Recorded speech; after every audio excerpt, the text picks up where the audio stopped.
You know,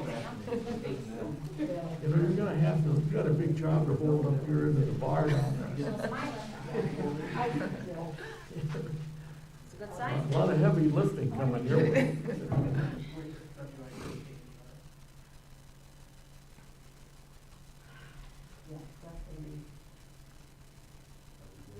Well, is that what that is? Geez. Nice to know. Like you told us.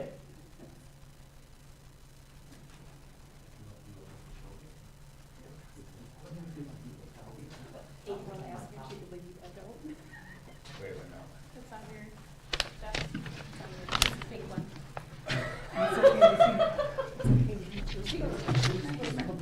No, no, only two has the board. She said, hey, somebody said, you know, I know she's you want it. It's too small, I can't read it. She has very small handwriting. You should leave it. Personal note. I should write no to it and put it on the Put it thing. on the thing. That's what I work for. If you weren't, that's okay. You could say that. It is hard, she writes like that, so when she signed our documents, when we bought the Well, house, we are, when except our I have to house, decide something. She- Well, the board has to decide it. And up at the county, they were like, I don't want to do it publicly. Allowing Mr. Wicker. I mean, it's really good writing. yeah, Mr. Wicker. oh, it's very He's sitting clear, in the back. but it's He's very small. tiny, Yeah. tiny. Sunrise. Well, I'm just asking. That's fine with me. Okay. Is that okay with, What do you want for to do? Mr. Wicker, where it says public comments? Yeah. It's not on the agenda. So Mr. Wicker's looking to speak. You can speak in public comment if you want. Well, but it's not on the agenda. It's on the property Oh, to be purchased. That's, of course he can, any other time, but because it's not on the agenda. For the first For public, the first public. he wants to speak in the first one versus the second one. Right. You ain't got many people there. I'm sorry, Steve. You ain't got many people here. I mean, No. more than me. Well, to me it didn't, but I want to make sure that, did you hear that, These Jason? things are popping up like crazy. Apparently not, the way you're That looking one's at coming it. up? Just, my recommendation is add, Friends Park That was Lake gone, those as are a gone. committee report, then it Well, will be. it's not, it's just him personally. We that's can not- enjoy an update from, Mr. Cocky about the Friends Park Lake meeting, Yeah, which that trail was part of it, so. I don't care, one way or the other. Okay. I mean, No, I got you. let's be flexible and allow him to speak Yep. for his public comment. that's what I, okay, now that that's settled. The meeting will come to order. It's, what, 2 minutes after 6? So sorry for doing some checking. Okay, we're going to call to order. Now we're going to have a roll call. Ms. Howe? Yes. Ms. Butler Challenger here. Mr. Wisswasser? Here. Mr. Almarigi? Present. Mr. Bensy? Here, Thank you. So we're missing 2. Yes. Okay. Just so everybody knows that obviously you can see Trustee Friedman Bliss and Trustee Rosecrans aren't here tonight. Okay, we're going to have a civil reflection. That's 2 on our agenda. We have the Pledge of Allegiance and then a moment of silence. I pledge allegiance to the flag of the United States of America and to the republic for which it stands, one nation, under God, indivisible, with liberty and justice for all.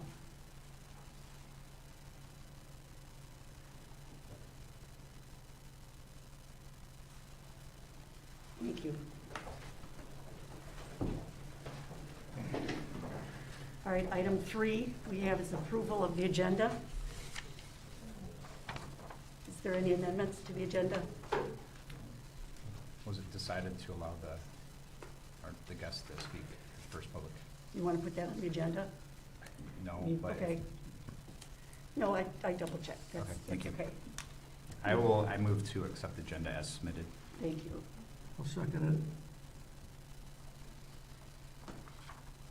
Mr. Bensy? it. Yes. Mr. Wisswasser? Yes. Ms. Howe? Yes. Ms. Butler Challenger, yes. Mr. Almarigi? Yes. Is there any disclosure of conflict of interest?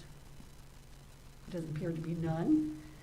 So we will go to public statements, and we did make a change. The board has agreed that Mr. Wicker, you'd be allowed to speak with regards to the property. So you can explain who you are and supposed to, yeah. You guys ever done anything like this before? No, I understand. Okay. Well, my name is Joshua Wicker. I am the manager at Oak Island Village, just off of Park Lake Road, where I've been working with Mr. Kopke here on a easement with our corporate office.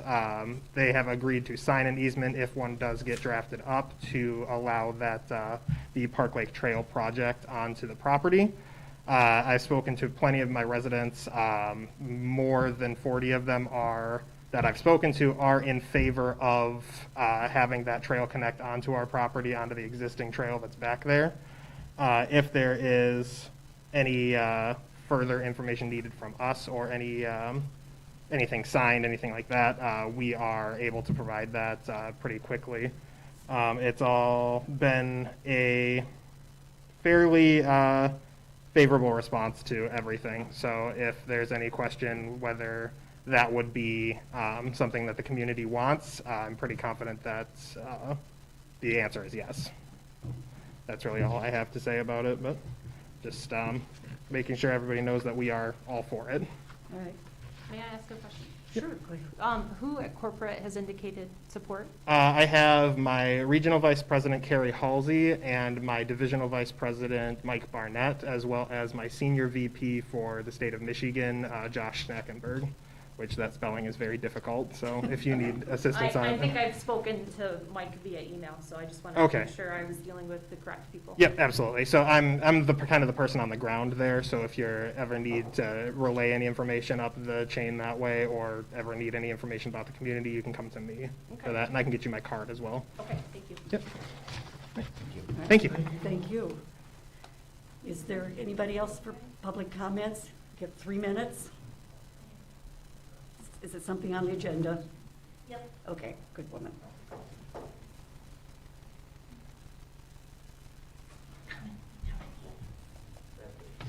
Meg Ritchie, Outer Drive, and speaking regarding, it's listed tonight on the, under unfinished business, item A, small case, lowercase a, virtual public meetings under the Michigan Open Meeting Acts and American with Disability Act.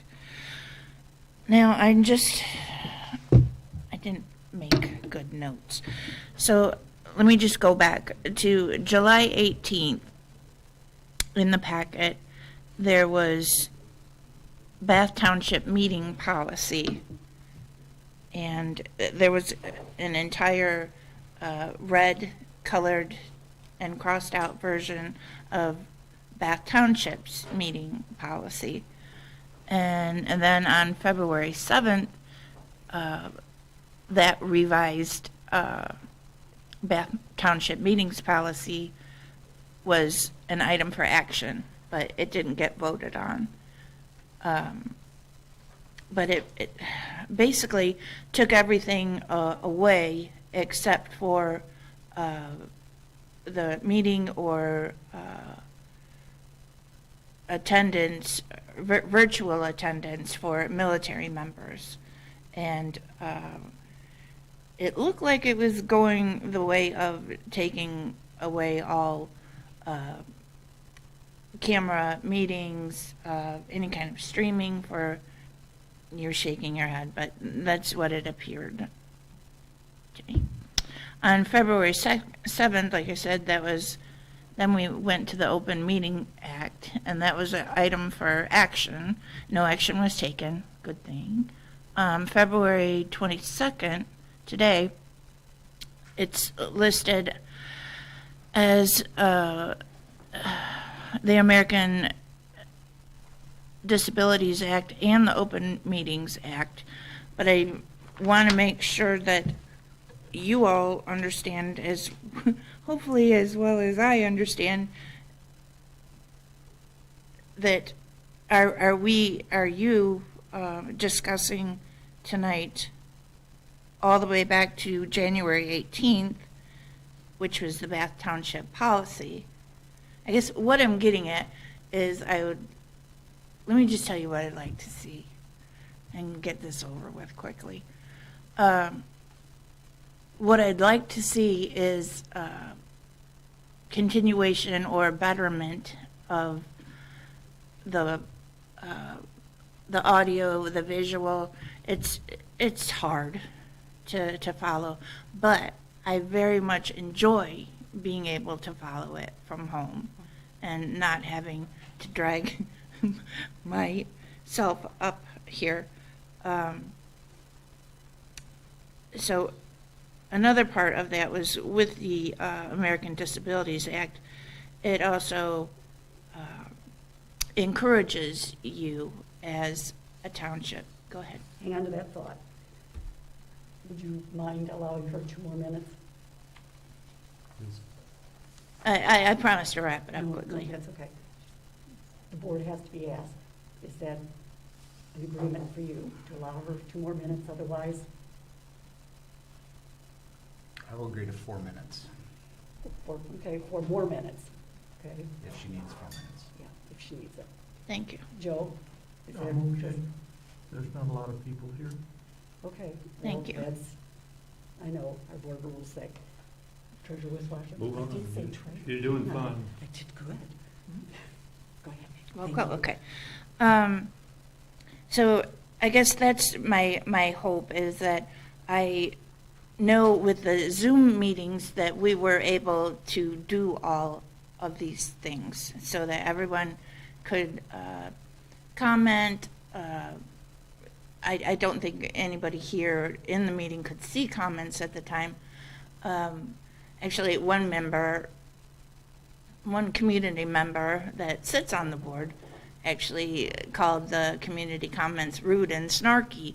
But, you know, gosh, watch the township meeting sometime. It sometimes gets rude and snarky. I mean, what I'm saying is we're all in the same community. We all have bad days. We all know what it's like to get discouraged, get frustrated, get angry, get disappointed. And that happens to us in the community just as well as where you're sitting right now. But what I would like to encourage is maybe if you could, I wouldn't say go back to Zoom, but you have Zoom available.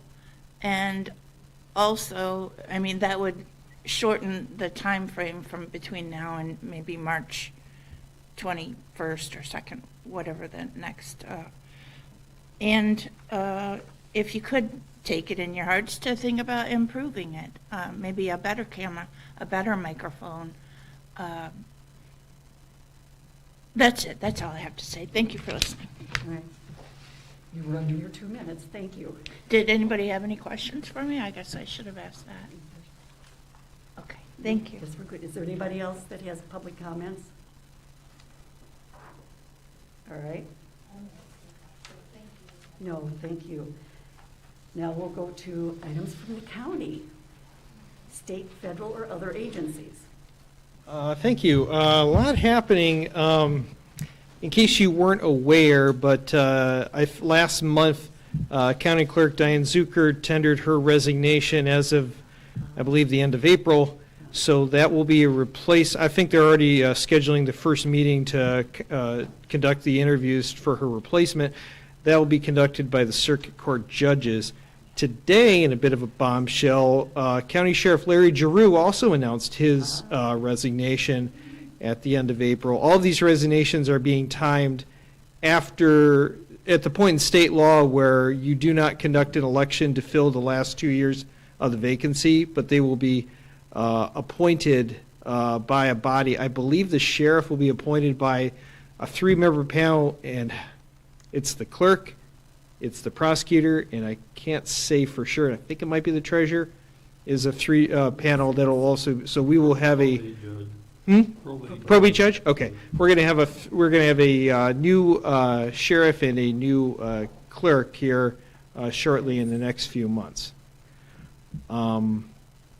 Also, you just received, probably within the last hour, so I know none of you really had a chance to take a look at it, but the County Ways and Means Committee, we did receive our broadband survey that we conducted, not just the phone survey to the residents, but also the survey, with the proprietary data from the vendors to try to figure out where best suited the county is.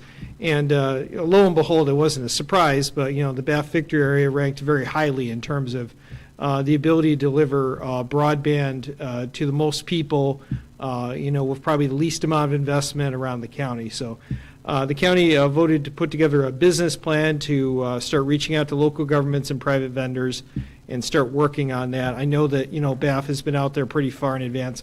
Victor as well has been out there far in advance. I know they're already, working with Stellar Broadband, and they keep soliciting grants out there to see if they can augment the resources that they want to put into service that Lake Victoria area. So the information was given to you. You'll have a chance to look at it at leisure. There was also kind of a one-pager which kind of summed up, where the higher priority, higher investment costs were.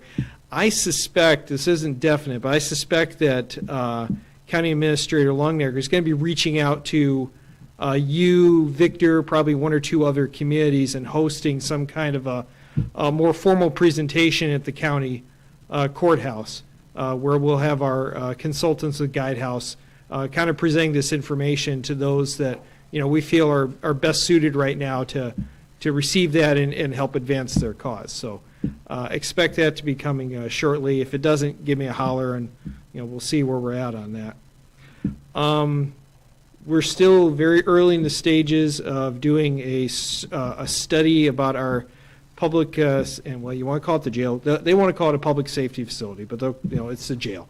The jail is not really in great shape. It's about 25 to 30 years old, mostly because we kind of built it right at the beginning of a real sea change, in terms of mental health treatment, which is not suited for, in terms of the intake processing area is not really suited for, in terms of female inmates, which has skyrocketed over the last 30 years, which is not very suited for. So we believe with our consultants that we can utilize a good chunk of the ARPA money toward that cause if we still wanted to do that.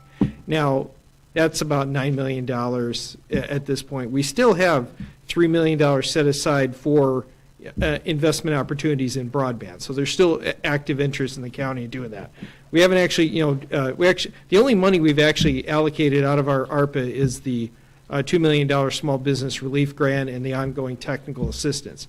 All the restaurants should have received from the health department in the last 2 or 3 weeks a refund on their 2020 and 2021 health license fees since they were directly impacted by COVID with their clientele. So they got a refund in whatever food inspection fees that were out there annually. I'm trying to think if there's one other thing that's out there right now. The county did back, with the county's full faith and credit, the road commission's bonding to build a new road commission maintenance and administrative facility. That's being done totally with the revenues that are being generated by the road commission, which is their gas tax fees, their federal fees, their everything else, whatever contributions they're getting from the local partnerships on the road projects. They're proceeding forward. Like I said, I was a no vote. It's not that I'm strongly against it. I think they're going to need a new facility in the next 10 years. Just, it would have been nice with all that extra gas tax money and all that extra revenue that's coming in. It would have been nice for them to upgrade the entire road system first and say, hey, we got our roads looking a lot better now. Now we'll go out and do an upgrade on the infrastructure. I thought it was a little premature to go for the infrastructure when, there's going to be a lot of people saying, wait a minute, why am I paying more in gas tax money? You said you're saving more on your OPEB liabilities. Why are we not putting more and more into the road system?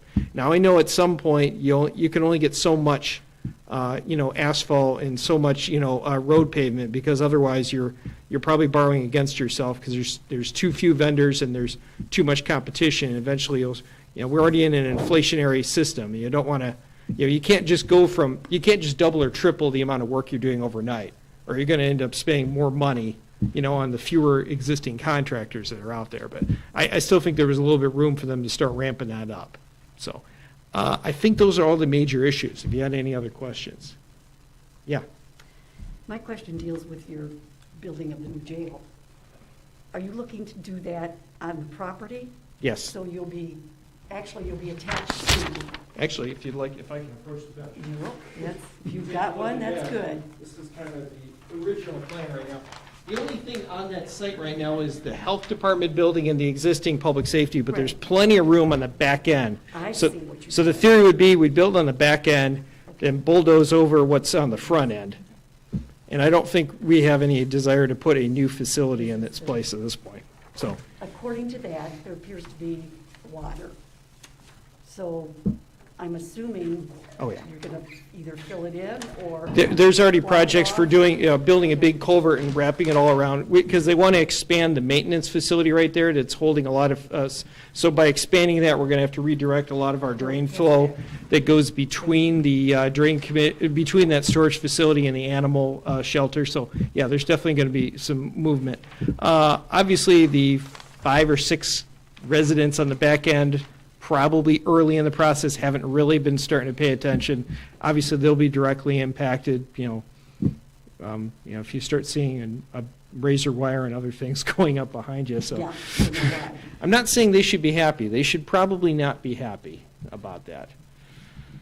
No, this isn't showing, of course, this is not looking for the kind of detail that No. needs, but there's We're- doesn't appear to be an access. So I'm assuming the access is going to come from the old jail. Yeah, And then the you'll- road will still you'll have coming the new around, yeah. jail, and from that, you're going to be adding a women's unit and upgrading, Well, like I said, it would be a new, at this point, the idea was to be a new unit because okay. it would be very difficult to add on or modify the existing unit because of the security concerns of dealing Sure. with your current population. And then, but we've learned a lot of lessons. I mean, that jail has probably paid for itself 2 or 3 times Oh, over yeah. because of the contracts we have with the state inmates. But at the state level, there's fewer and fewer of those going around because there's such a reduction in sentencing and reduction in prisoners. So there really isn't that kind of flow before. At some point, the pendulum's going to swing back. But so far, there's still a lot of pressure on the state legislature to reduce sentences, reduce the amount of people that are going into the prisons. It'll probably continue that way for another, I'm guessing, 5 to 10 years before you might start seeing things, going back the other way. Well, at least that pendulum takes a long time to get back. I saw Trustee Almarigi had a question. No. Oh, I'm sorry. Oh, yes, I just out of curiosity, who's taking the lead on the broadband work at the county? That's what I'm saying. Craig Longegger should be reaching out to you. We're also using Craig Thielen, who is our IT coordinator, to vet and make sure when we, he's the one who kind of says, all right, this makes sense. No, that's a pie in the sky kind of dream. And we're also using Adam Smitty, who's our consultant out of Guidehouse, who put together the presentation. He's also pretty deeply involved in that.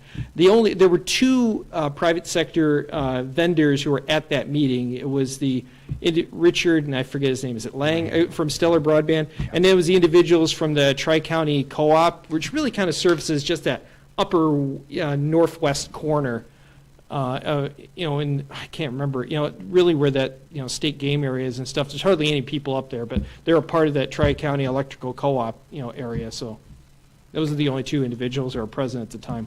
Okay, I asked this, because with the bath work, I know that Victor is reaching out to collaborate, and part of that is trunk lines through Bath. And Yeah. So I just want to make sure that, as we move forward with our planning, we're in alignment with, where the county is. Yeah, and I've been talking to Victor a lot, and I've been talking to Richard. The one thing he did ask for is he was hoping to use our 911 tower on the Vale property as a shelter for his equipment. That's probably not going to happen. I couldn't get Chris Cullum, our 911 director, to kind of share that small storage shed she has attached to the 911 tower. It's not going to stop him, but it would have helped him facilitate what he's doing. Okay, thank you. Is this something that you need, or can I? Yeah, you can have it. Go ahead. Okay. I'll get Let another me- one 'cause later. I'll give you a call, because obviously, there's more questions that I've got personally with it. Actually, if you want, you can also have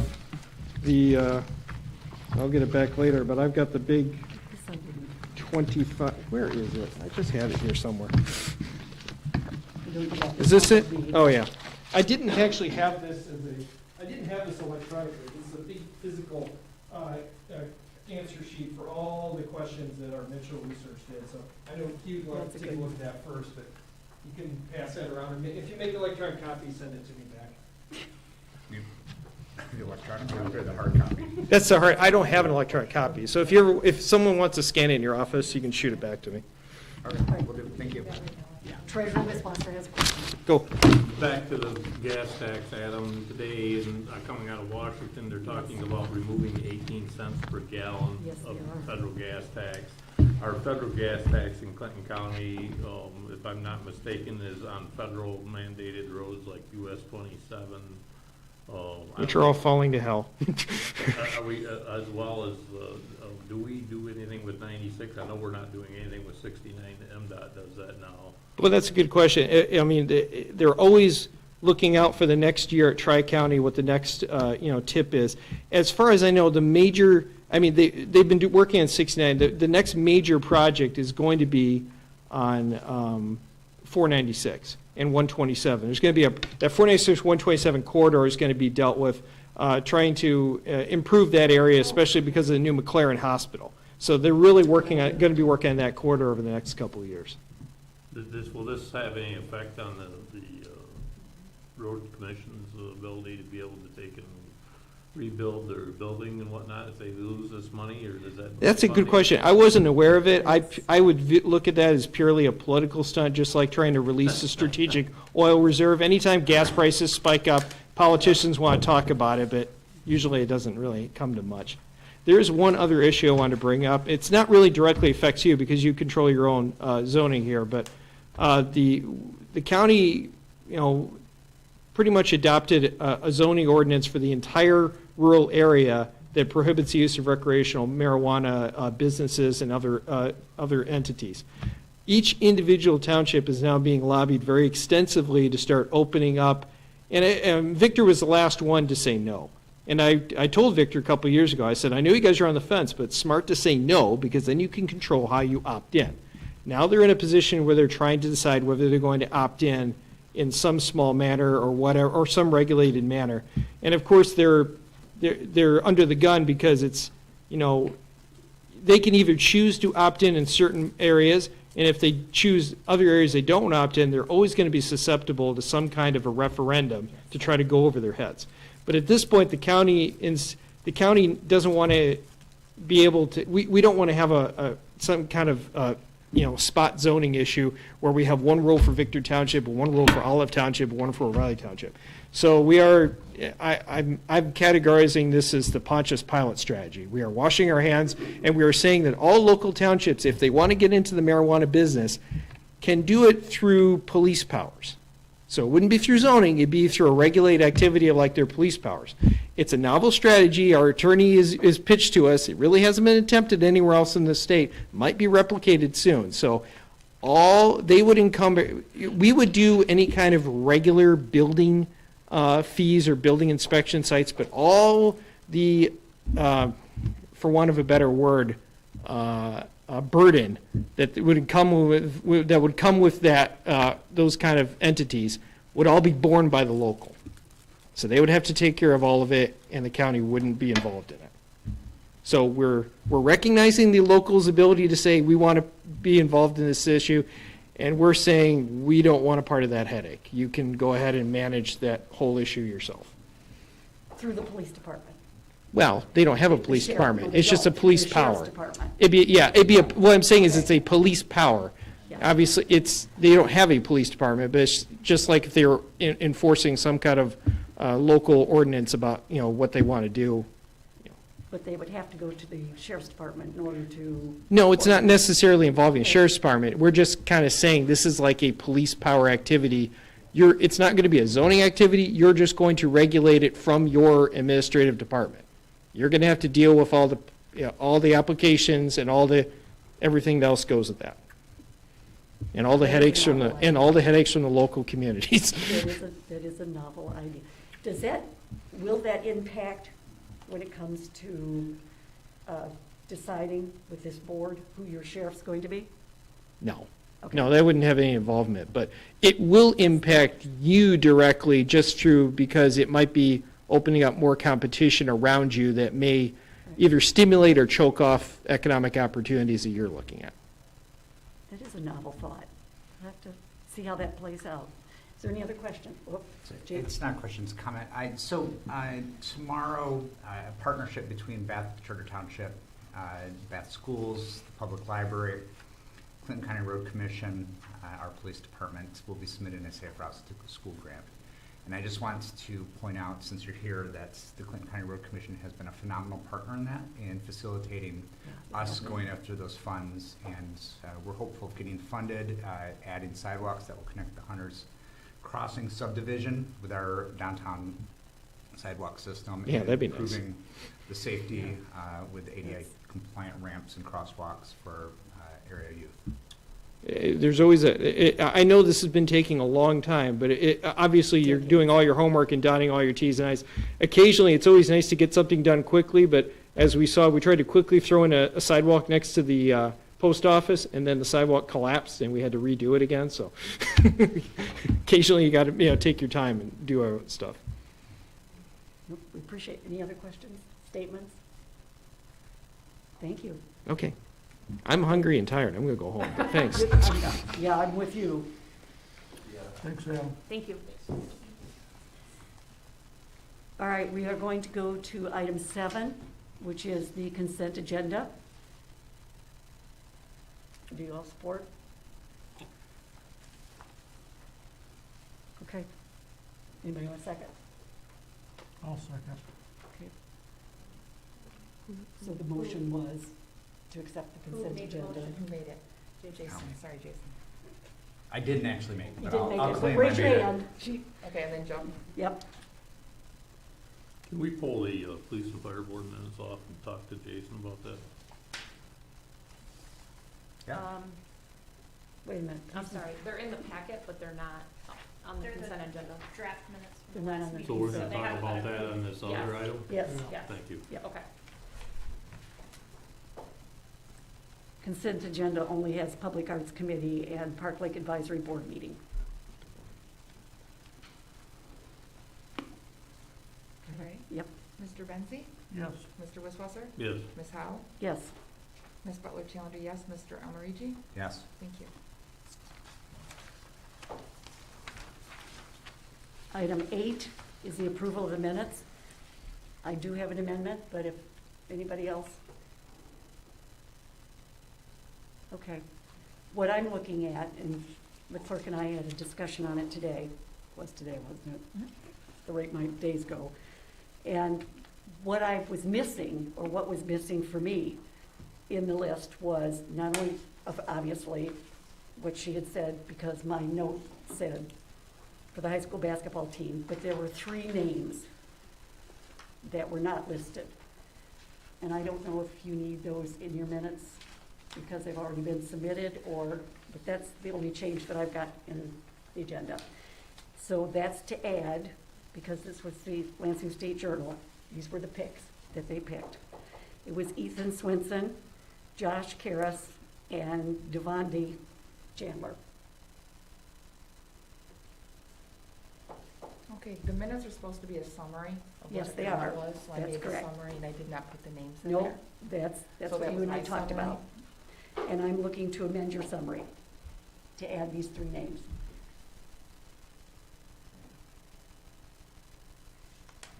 And that's it? That's it. Yeah, the others we've talked about. We talked about a couple of others, but tonight, this is what I'm looking at. I'll make a motion to approve the minutes of the regular Board of Trustee meeting for February 7th, 2022, with the As amendments amended. of your Thank you. board statement. Okay. Second.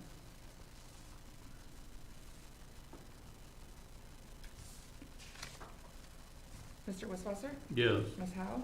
Yes. Ms. Butler Challenger, yes. Mr. Almarigi? Yes. Mr. Benzi? Yes. Thank you. Okay, we have item 9, which is approval of the vouchers. I'll approve the vouchers, of 2021 vouchers as presented. Second? Ms. Howe? I'll say yes, but I haven't seen them, so yes. Ms. Butler Challenger, yes. Mr. Almarigi? Yes. Mr. Benzi? Yes. Mr. Wisswasser? Yes. Thank you. We have the approval of vouchers for 2022. So move. Second.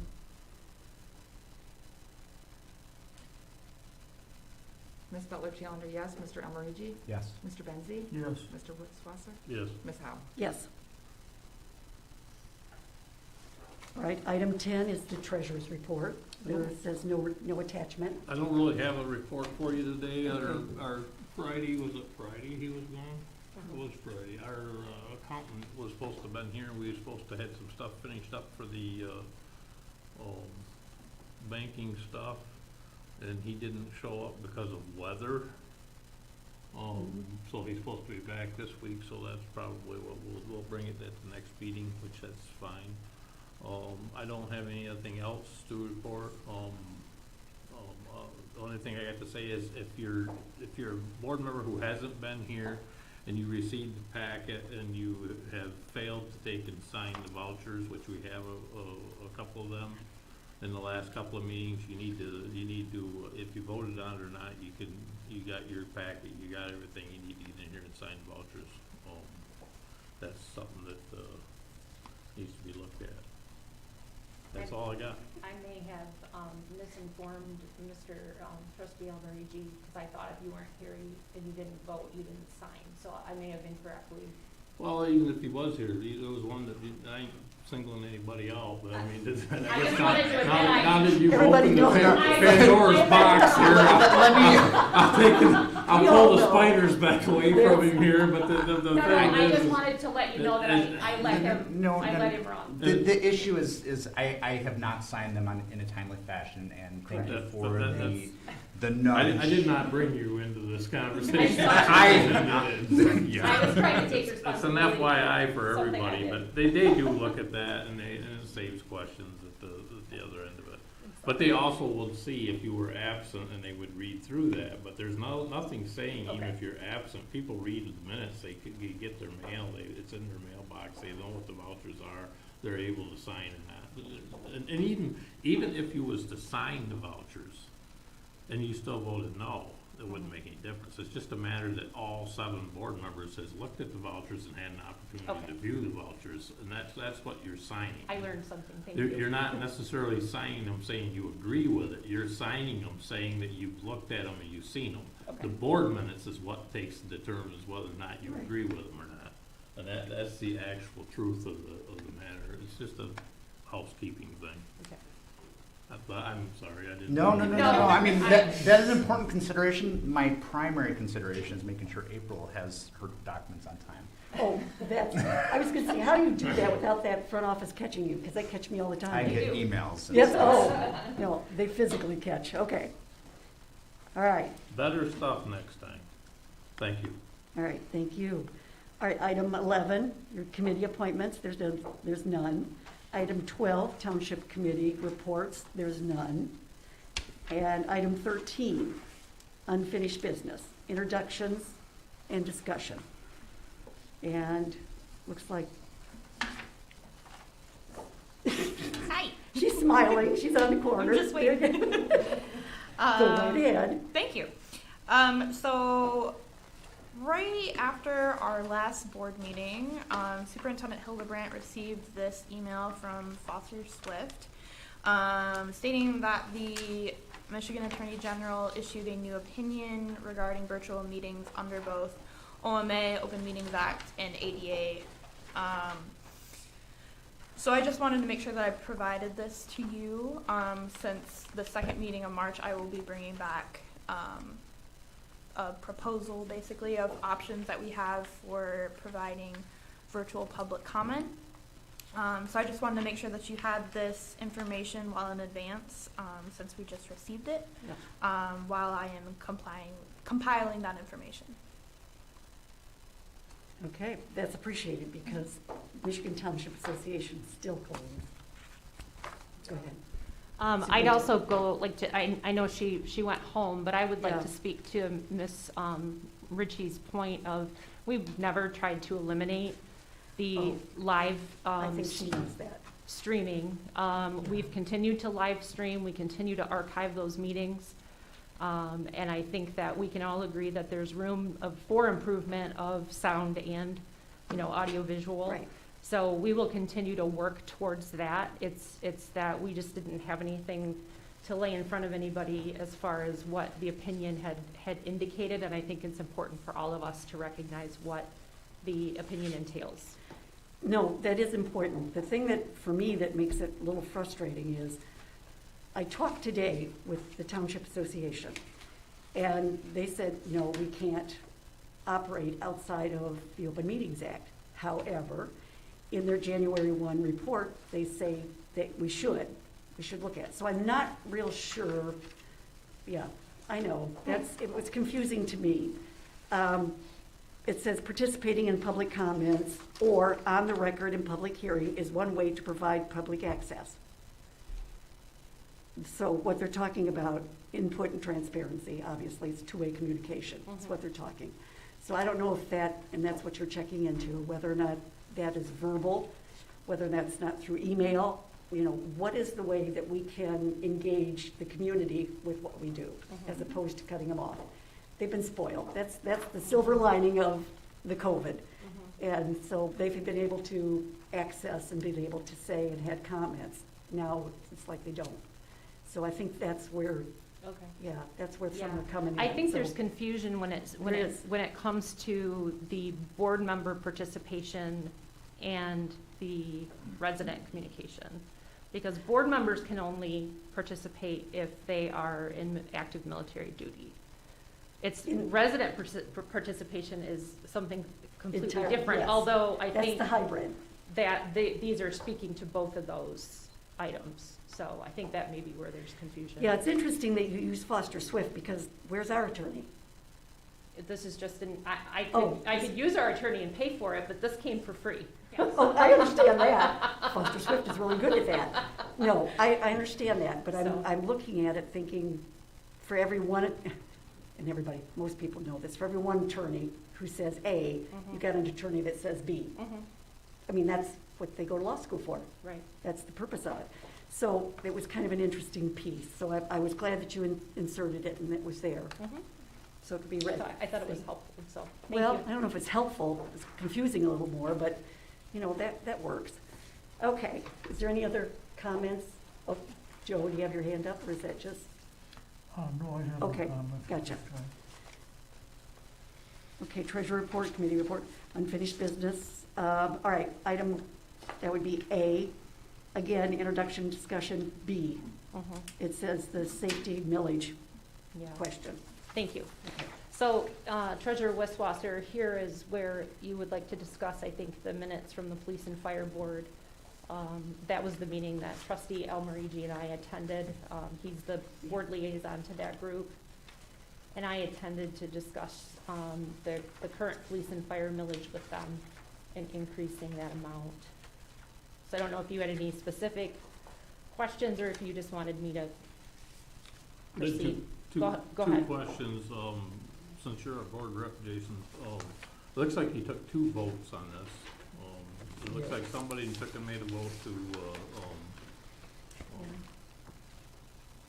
propose that the police and fire village not be renewed, and it looks to me like that failed. So I made that motion, and it did fail. And then they came back and through this conversation of the board, and it looks like they made another motion, proposed that the township board increase the police and fire millage. And I abstained. And you did abstain from that. So- But that's not what my question is, Do that. what was the feel of the board on this? I mean, why did you, I guess, where were we at with that? Was there a conversation that made you abstain from voting, or is it? So, well, first, I abstained from voting because, as I explained in that meeting, I would have a voice on that at this one. So I didn't want to have two votes on the same issue.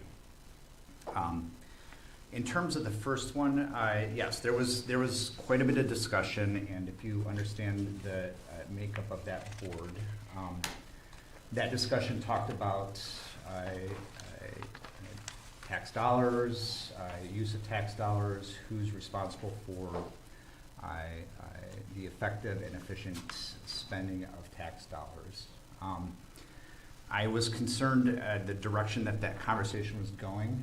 So as a point of contrast, I'll say, I made an alarming motion that Mr. Jeffs then seconded, that then led to a conversation. And that's where we talked about support for the police and fire, our public safety, and the work that is done. So we had that conversation, and then following that, another member of the board made the recommendation or the motion to approve not only going after renewing the millage, but seeking an increase in the millage. And then Mr. Justin seconded that motion. Yes. And then I see in the voting that Mr. Just voted against the action, and you abstained from the action. So there was it's a little bit complex for a simple person like me to figure this out. No, and I You figured appreciate it out. I appreciate the question. I will say that procedurally, it was not clean, No. but the support of the board is clear. That's all I wanted to know. I want to hear from our board reps.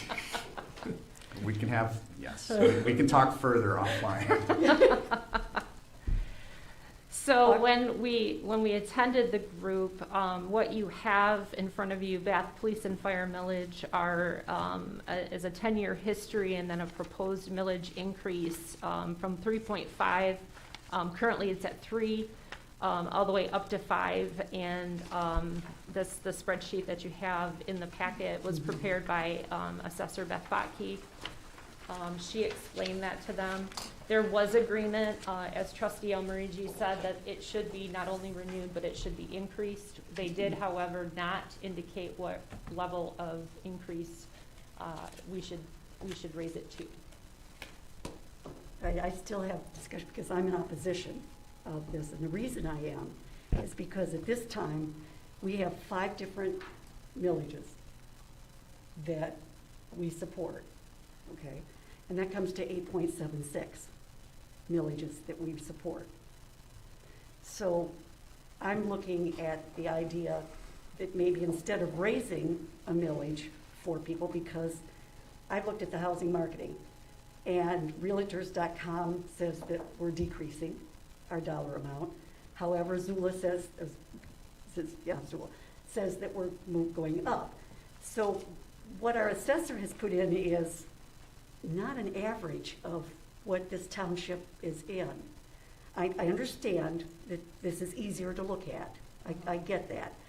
But it's not realistic in what they're trying to say. And that's an issue for me. Can I just clarify, the data sources you're referencing are Zolo and what? Zolo, and it's called Realtor.com. So are these trusted, authoritative sources for I have property no, values? I know that Beth uses the Zulo. I know that she uses that a lot. Not- And they claim that we're going up. okay. The other claims that we're going down in the township. Now, the question that I have is, because south of 69, you're talking East Lansing, Hazlet, which their dollar amount is higher than you would have in the center of Bath. And I understand what she tried to do here, but I'm not sure that's 100% in where it should be. I'm sorry, Joe, did you have? Yeah. Okay. I want to loop back into, we did not get a dollar amount recommendation from the police and fire board of what they would support. They did not. They wanted to pass that And- to this board. Well, and I think that's fine and dandy, but they have to be involved in this discussion because they're the ones that vote and support this. And so, I'd like to refer it back to them to see what they would support for an increase. So, may I? Yes. So, the discussion, I don't know if they have the information before them to make recommendations. What we talked about is the balance of the other millages that are out there, the balance of property values per the assessor's role and the information that she has.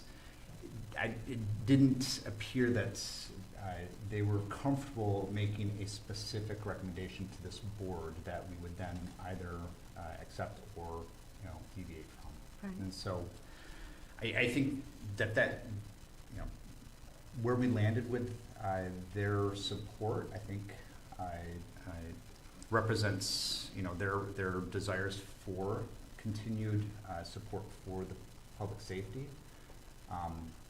And then again, outside of having, the information that we have, it would be difficult for them to make a recommendation as to exact millage increase rates. I would also point out that unless they, and I'm not saying they can't, but unless they call a special meeting, they will not meet again until April. Well, I understand that. And but- we have until the beginning of May to make this done, happen, Correct. and get it to the county. Yeah. So if we wait for their meeting in April, it's likely that you only have one meeting left before this needs to be finalized. All right, There's- Treasurer Go ahead, Wisswasser has a question. I'm gonna talk for a minute, so folks, you can be Okay. here for a couple minutes. Okay, Marie, I'm not quite No, sure where I- you're coming up with 5 millages, but I'm gonna assure you as the township treasurer, the Charter Township of Bath has 3 voted millages that they vote on. It's on our L 4029 millage sheet, which you have to turn in, and you, Madam Supervisor, and the clerk are who signs that and approves that. You've already been here and signed a couple of them. all right, And so Okay, you- go ahead. there's only 3 millages that the Township of Bath levies in this township. 1 being the operating millage, 2 being the That's- police and fire millage, and the 3rd one being the extra voted, the voted millage for the library, Library. 0.68 mils. These other mills, there's other millages that you pay for, like E911 One. and some of them, but them are not township sanctioned millages. Them are That's- county sanctioned millages. that's correct. And the township only has 3 of them millages that's on their L 4029 that you are responsible That's for correct. as an elected official. That being said, that clears that little piece up that I have an issue with. Myself, this sheet that we have here, I don't fault the person who made it, the assessor, Mrs. Bodke. However, don't I either. do fault the, you know what, 20 years ago, I'd have voted for this. But today, no, I wouldn't vote for it. I wouldn't touch it with a 10-foot pole because it's very incorrect. If you look at the assessing report for 2021, I don't have a 2022 because that's coming out in the next few weeks here. But there's different categories of houses and how they're and residence and land and commercial development, agriculture development and everything else.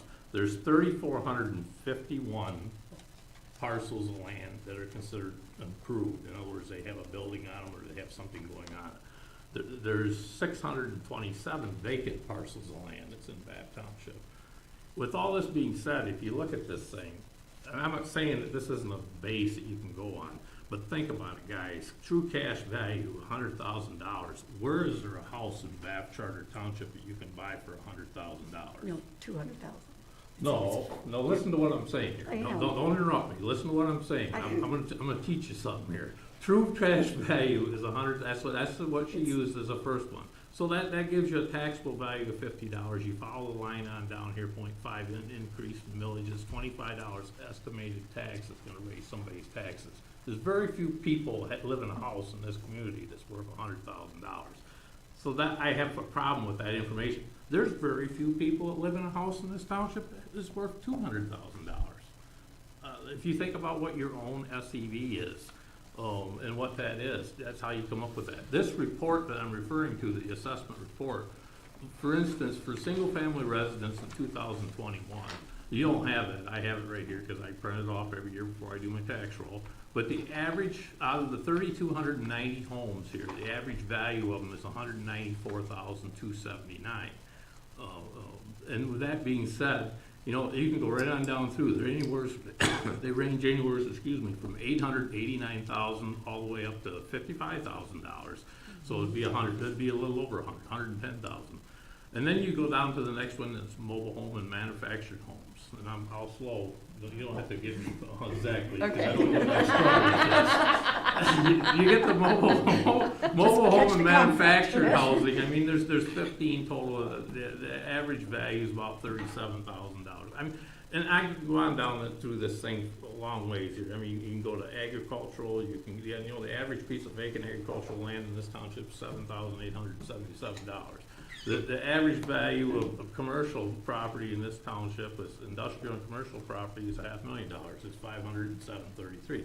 All these all add up, and that's where you come up with your actual average value, or your cash value is going to be a little bit different. The townships,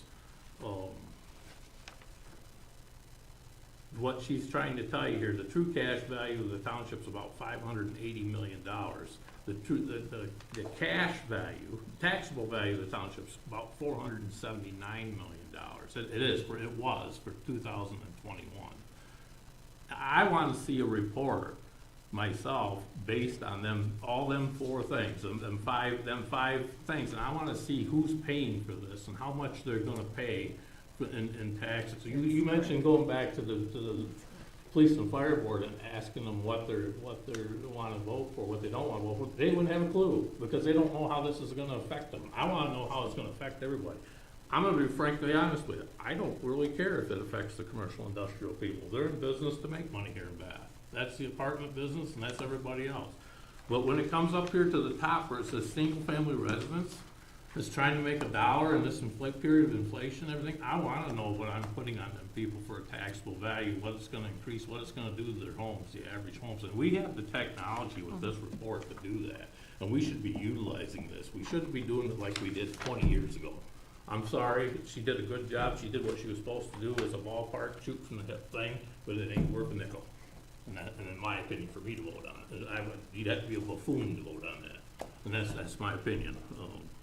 I think the tax assessments in this township are terrible. I really do. But it's what value and what people will bring, and it's what the market value will bring.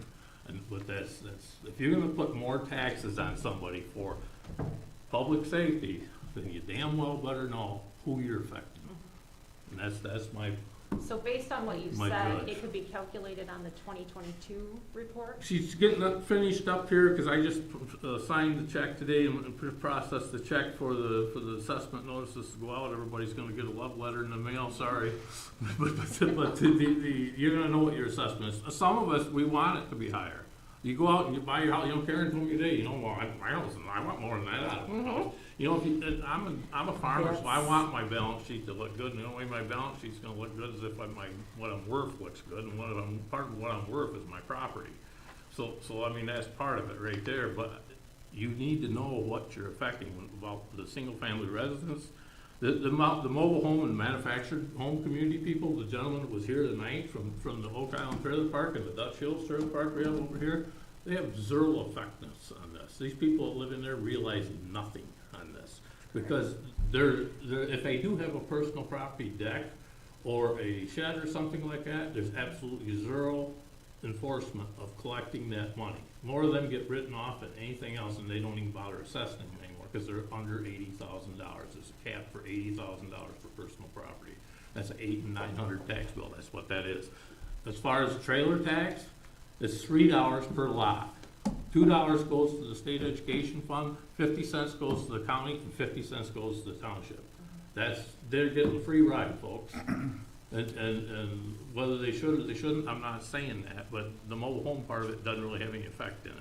Their numbers really wouldn't have any effect on this, but they're gonna use police and fire services, the same as what the apartment people are when I moved down here to the commercial industrial, which use it a lot. And I don't know, I wish if it was up to me, but I'm not that way. I'm not able to do that. I'd charge them people more money. Okay, just Trustee Alberich, go ahead.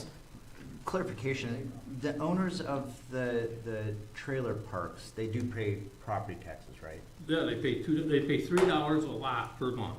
No. Not the residents, but the owners of the park. Very little. Presumably, they would be bearing the cost. They and would then- pay for their clubhouse, and they would pay for their property their personal property that they have on the real estate, and that's it. In comparison to the amount of people that's there, for the amount of people you're servicing there, there's very little money spent there. They get enough, they get enough money to cover their $3 per month lot rent. Okay. All right, now I have a comment with regards to what you said. You're absolutely correct. There are 3 that Bath has, but I pay Clinton County's taxes for E911 and Clinton Transit. Has nothing to do with me So, as a board no, member. it has everything. Has nothing to do with this township. Yes, it does. No, It has no, everything don't to do have, with don't have a township. damn thing to do with it. Yes, 'Cause it does. It doesn't have anything to do with it because it's not your millage. You signed the I didn't. L4029 millage. Yes, you do. You No, signed 2 no, of them. I'm, And you certify the That's correct. villages that are levied by For this township. Bath. Your name goes on that. You should know this, Marie. Okay. You don't sign the 911 and you don't sign any okay, of the let me others. try it one more time.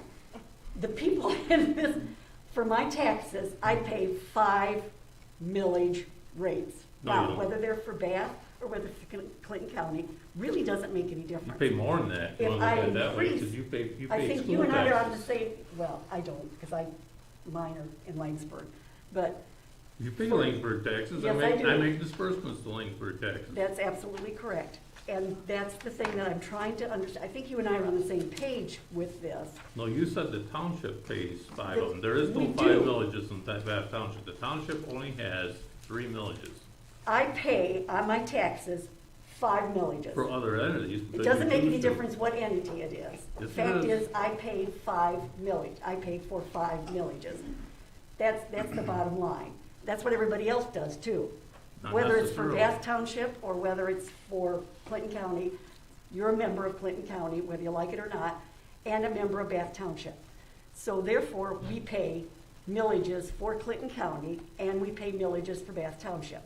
All I'm saying is that the increase brings that up, that in fact, whatever they decide. Right now, we're paying 8.76 in millages. You're paying more than that. No, Because it- no, you don't. That ain't the that's- way you figure that. You gotta figure in the school millage, you gotta figure in the No, mills for the school, the ISD. Okay. In the Okay. ISD area you're in, you gogotta figure in LCC, and you gotta figure all that into it. That goes into your total millage of what you figure. In Bath Township, it's 50.449 mils with Bath schools, something like that, to All that right. effect. I don't know what 22 is, because Go I ahead. didn't see May it I yet. step in? So Yes, one of the please do. things I really appreciate about this board is We do. what I'm hearing is 2 members of our board who really care about Yes. what's going to happen to our citizens, and the issues being approached from 2 different directions. We have our treasurer who is saying, I want to see a breakdown by type of resident and Right. how that's going to affect, and that's incredibly important. And I agree. Well, I think there's a heuristic value of having, This is my house is 250,000, and, I'm somewhere between 100,000 and 200,000. There's a kind of a rough estimate. It gives a heuristic. But what I'm hearing is if we're gonna make a decision as a board, we need to have good, solid numbers. 100% appreciate that. For And the then whole we township. also have the perspective of our supervisor who's saying, let's step back and look at, the full The set whole of costs that our residents are being taxed with to support, the local and regional infrastructure. Both are incredibly important perspectives. And so I just want to say thank you to you both for bringing those to the table. You're more than welcome. You You're have supposed to say you're more than welcome. 3, he knows that.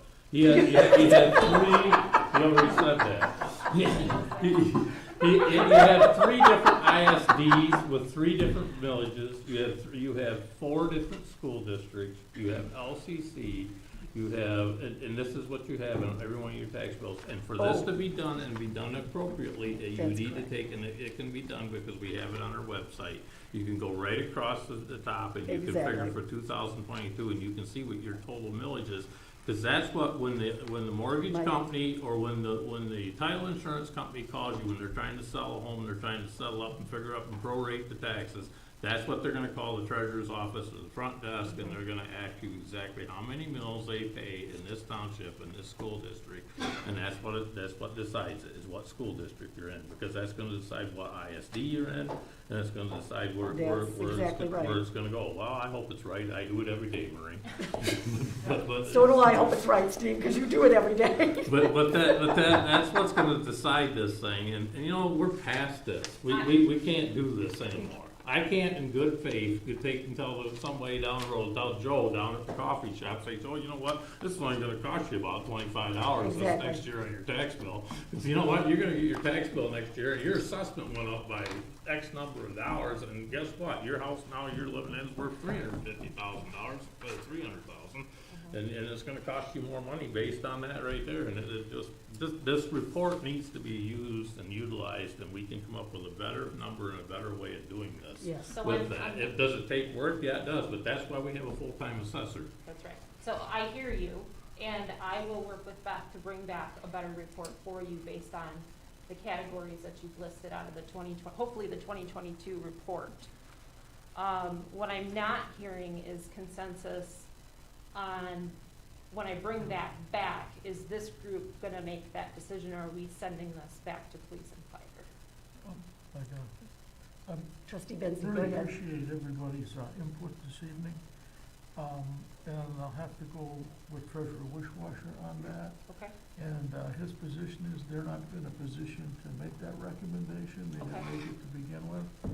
So it's kind of like a game of tag. This board is it. okay. And you're Right. short two And members that's of okay, it, you're and short that's two okay. members You're of this short, I board, was so gonna you say, ought to you are have too. two more opinions tonight of what, And- but I'm not gonna repeat myself again for two more people. I bet they could I watch don't the like video. arguing with you, Marie, but that's just the way it is. But the other thing, Capricorns do that. the other so thing that's- you need to realize too is you, general fund contribution, because it got mentioned and Brian Jeff said and I'm gonna plagiarize his minutes of a police and fire board minutes, and I think I can do that. But he made the comment that it wasn't supposed to pay for running the whole department, the public safety department. It was just supposed to be, contribution. Well, general fund contribution this year in the 2022 budget, as we all know, is $1,075,091.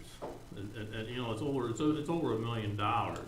So I mean, that's a big number. And I brought those sheets to that group so they could see those numbers for the last Yep. couple of years. Yep, because the total public safety fund dollar amount for police and fire and everything is $2.499685, which is almost $2.5 million. And you know, you're collecting for public safety fund extra voted police and fire millage at this year with had a rollback at 2.97 for $1,427,594. So we're off by $1 million. Obviously, that shows up in the map when you do it down below. But how much of that do you want to sustain? I think that's part of the board question here in this group. I think you need to decide as a board how much you want to sustain on the general fund contribution I want a and, budget. and the budget for it. And you know, you talk about you want a Ways and Means Committee. This is it. This is the Ways and This is Means the Committee. Ways and And Means. you need to discuss that, and that needs to be done. Jason, the reason why I said you know what you appreciate me. You know numbers. You maybe don't know numbers the way I like to know numbers, but you can appreciate this report because it breaks it out, and that's what a report does. And it needs to be done differently than what it used to be done. We're no longer the size of community Right. we used to be. We have people here that live here that have thousands of dollars invested in That's their right. in their homes and their properties and everything, and they deserve to know what they're gonna pay. That's truth in taxation is what that is. All right. When you discuss that this is going to, you're going to go back and get a better report from Beth, how are we going to get that? In your next board packet? Okay. So that's, I'm not laughing at you. I was gonna say, what are you When laughing you at? said, how are you gonna get out of this, I'm laughing. She probably is not gonna be happy of me because I brought this up, because it's not a shoot from a hip type thing, but we need this information. So this next, It's work, next it's gonna meeting. take some work to do this. Yeah. Yeah, it is. With her and I may even have to have a conversation, God help us. But I mean, that might have to happen. And I think we all have to be cognizant of So the it's fact that March. the meter is running. What's our next? You don't have an infinite I don't amount of have my time calendar. to get through all of this. No, but it can be done. It can be done. Today. I can It never can be be able done. to We'll figure get the that out. information we It's need, the 22nd or 29 days. and we're gonna be the group that does it.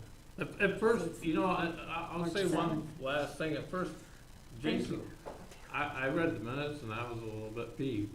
I bet you were. And I thought, you know, but then I thought about this and I sat back and she picks on me because I think every once in a while she can tell when I'm looking up Wendell Stern at something. And I thought, you know, he's right. How could you expect them people to vote on this with this document right here? It's not, we're not that kind of township anymore. It's not that way. And that's exactly what I told you. And it's just, we're not there anymore. I did, when she asked, I did think it would be helpful for people to see what it would mean for their home, but I'll be honest with you, I don't, in thinking of, in terms of, are there $100,000 homes, are there 200,000, you know, I was looking at it from a perspective of, people wanna know what it means to them, and if I saw, okay, it's $75 more a year, I can understand that. So I did, when she asked me regarding that information, I did think that would be helpful, because to a common person, you might say, okay, it's gonna cost me $75 more a year, I wanna pay that for police and Are fire. you saying I'm uncommon? No, But they need to but understand. to the police and fire board, I mean, I'd never done that exercise with them before, that may be the way that they would look Well, at it. This is the way it would have been done. For years and years it was done that way. We're not, And it still What's it mean to doesn't- me? we It's can't still do not it. right. We Right. can't do it that Still. way anymore. But people need to understand also that your taxes are based with your taxable value, as you said, but it's 1 mil that equals $1 per 100,000 of your home. It's right here. It's right here. This is my, I took it off my own tax bill. And that's what it's saying. It's saying, that it says 1 million, it says 1 mil equals $1 per 1,000 of taxable value. What did I say? 100,000. Oh, I'm sorry. 100,000. Thank you. So it is 1,000. That's, so in figuring it out, that's what they need to do. They need to understand what their home is worth, and then they start doing the math. But first, And they this can board figure needs it to out. understand the different categories. Yes. So, yes. And that's why. And you can actually Yes. lay it out, and you can take and you can lay it out in a way that you can look and say, okay, I got 3,290 single-family residential homes. You know, as far as the mobile home thing, I wouldn't even waste my time with that. It's a waste of time. It really is.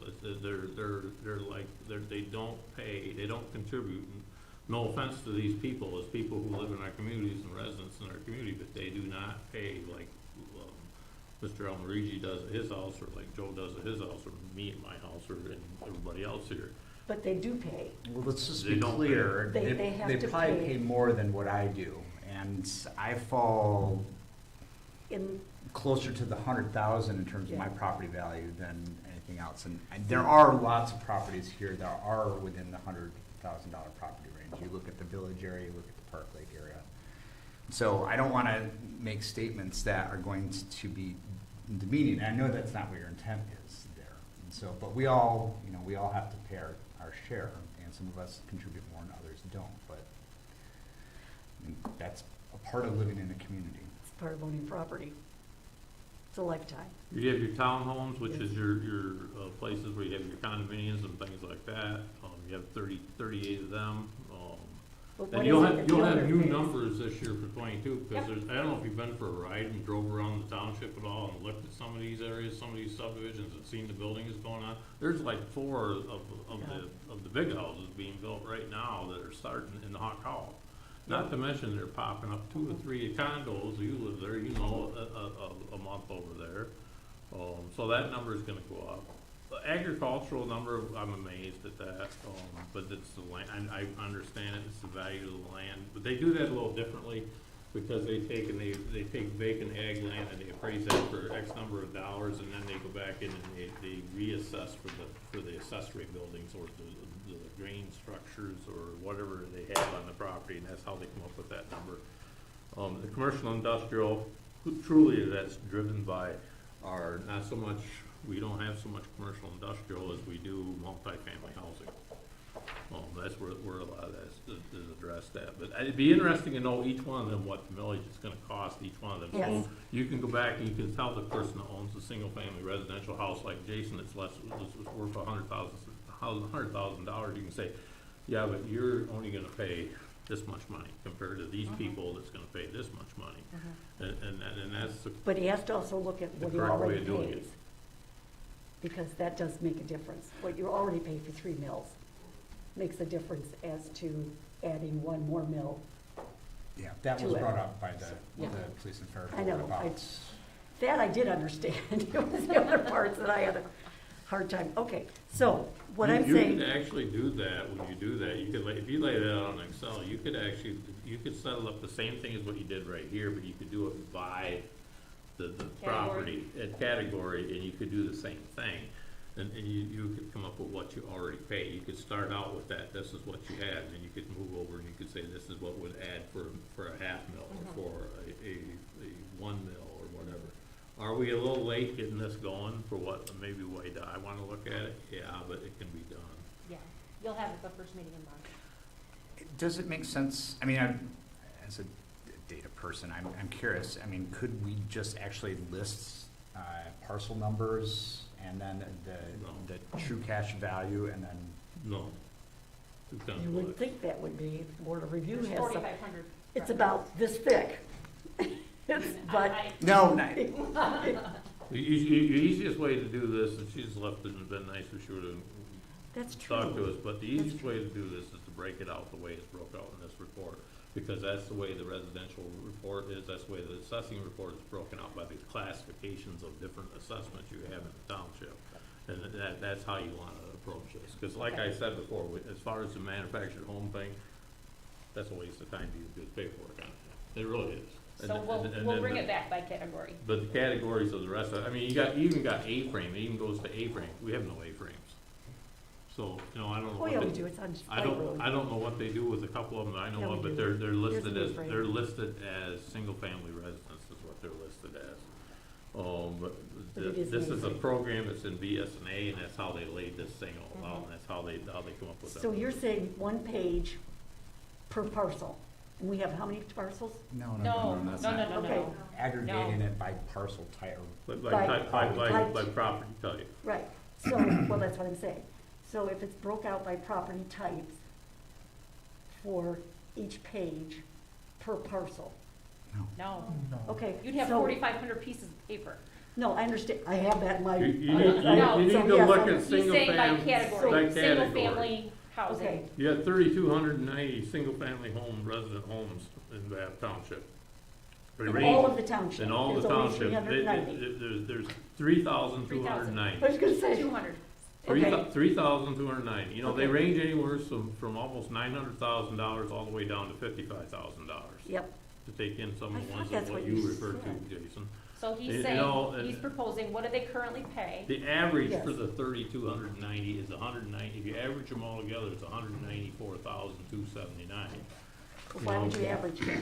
Because that's what reports and people that work with numbers do, they work with percentages and numbers I and get averages. that, but- That's why, that's how they come up with that, so you have a base, so you can say, okay, my base in the township of residential places I have is 194,279. That's how they come up with these numbers. That's kinda how they came up with this, but it's not really true. This would be All right. truer. So the So, first meeting in March, we'll bring that, we figured those it was March, is calculations. that March 7th? yes, Is that, thank we you. were right, thank you. We'll bring We that were back. sitting here trying to figure that out, what's the first? Okay, all right, so we're gonna say that this report is gonna be updated, upgraded, up, what are you gonna say? It's I gonna- got it. It's gonna be a better, I know, but I have to repeat it so everybody understands. So it's gonna be upgraded, or updated, whatever it is, and then it's gonna be returned to us March 7th for us to look at and discuss. Okay, that's what I wanna make sure we're not voting. No. Okay, so it's If you again, vote, still in the if you discussion. vote, you'll vote at the end of March or the beginning of April. That's, okay, What's nope, the date you gotta have, May 5th? I think it's May- May 7th, I May think. 7th. May Yeah, 7th it's- or 10th, I I think it's said 7th. it, I said it early because there are gonna be some things that we have to do to the language before it goes up to the county. amongst us. So I think I set the deadline a week earlier than it actually is due, maybe the 10th for the county or something. Truly, with everybody's input here, now you got a little bit of education in this that I provided. I'm not saying you didn't know it, but you ought to be able to come up with a better decision than what you had been what you were doing. And we owe that to the public. Yes, you do. Thank you. Okay, is there any other question, any other discussion? We're good? All right, we're going to go into B, items for action, second reading and adoption of ordinance 29.1. And I believe Superintendent Karen, staff? Unless there's questions, I think it's ready for Okay. action. Any questions on it? Have you had a chance to read it? I'll make a motion to Okay. approve the second reading and adoption of ordinance 29.1. Support. Mr. Almarigi? Yes. Mr. Benzi? Yes. Mr. Wisswasser? Yes. Ms. Howe? Yes. Ms. Butler Challenger, yes. Okay, we're going to go to item 14, which is new business. And this also is for discussion. Okay, here we go. Establishment of the Recreation Advisory Committee. Yes, thank Yes, you. thank you. So what I proposed here tonight, and is open for discussion and comments and other suggestions, is the elimination of the Farmers Market Committee as well as the Parks and Recreation Committee in order to combine, in a sense, a group of interested parties that would both represent farmers market and recreation in the township, and have one board liaison member and be referred to as the Recreation Committee. Is there a second? Or, well, should we do an amendment? Do you want two So we can have a motions here? discussion? Oh, well, as long as we're going to discuss, I'm sorry. This is a discussion item, This is a discussion item. not a motion item. All right, I have, for me Mhm. personally, I don't support it. And the reason I don't support it, it doesn't have anything to do with the concept of what you're looking at to do. I'm looking at recreating a committee. And I'm not sure that's, I'm not sure that's going to be for the health and safety of the welfare of, Okay. that's the term that you use, that, you know, we use for this. I oppose bringing these two together. Now, I understand you've talked to both of them, Mhm. and they agree that this is something to do. When I initially started putting people on these committees, that's not at all what I was hearing. They were very excited about being the farmer's market by itself. And Adam always told me that he would, go ahead, that he would go ahead and, you know, supply people because that's what he wanted to do. And I said, I don't have a problem, just feed it to me and let me know, you know, who it is. So in combining these two, you're looking at being able to take 3 of each one, Well, they plus, would be new applicants. and that they would go to you. Now, my question, okay, who would they go to? Just Where do the The board. applicants go to? the board. So you're I don't get applications. saying, I've explained that before. I don't get them. So they go to the board. and I've tried to explain that that's not really the case, but that's okay, that's neither Okay. here nor there. I'm a liar. So am I. We're both, so, sorry. Okay, so first, neither of you are liars. The fact is we don't have an application processing system in place. We have a informal It's means very of informal. accepting applications. And they And it has cross. worked for decades. If there's interest No, in they don't. formalizing an application process, we can do that. That's a simple thing to accomplish. And now, going back to merging of the farmers markets and Parks and Rec, the idea of merging the farmers market in with Parks and Rec actually originated with the farmers market group. It's going to strengthen both the farmers market and Parks and Rec, or recreation, because there's going to be a lot better communication between the two. Because the farmers market is a venue by which there can be recreation activities and vice versa. So I don't think anyone I can't speak to, because I never attended a Parks and Rec meeting, I can't speak to what their perspectives are on this, but I can tell you that farmers market folks who have served long and hard, including Adam, they are excited about this. And also, I actually sat with Adam, and he endorsed the creation of the position. Sure, and that's understandable, and I And the kind committee. of get that. But when you say, when I came here in 2020, Park and Rec at that time was one of those that you really wanted to get rid of for the reasons of the fact that yes, that was what I was told, that the reason being that they didn't, as an advisory board, felt that their director, they should be directing the director. That was a wrong assumption on their part, because it was supposed to be an advisory board to this board for people to make decisions. So there was a total breakdown, for lack of a better way to put it. That doesn't mean that they were not workable from what they were doing. So Adam may be, and I can understand why he would want that, because I think they're struggling, and they always have struggled. That's one of those things that's never really kind of taken off, and it's kind of too bad from the standpoint that this is a rural community. Yeah, I know. What has it taken off? Farmers market, They've been self-sustainable for years. with us adding to them. No. No. Oh, okay, that's, okay. It's, I think my interpretation of what happened with Parks and Rec and with the farmers markets, there's growing pains, right? We went into a pandemic, there's issues with that. We have new leadership in terms of the board. So be that as it may, what we have here in the township is an opportunity. What we now have is a full-time recreation coordinator. Yes. That was a merging of two part-time positions, which that creates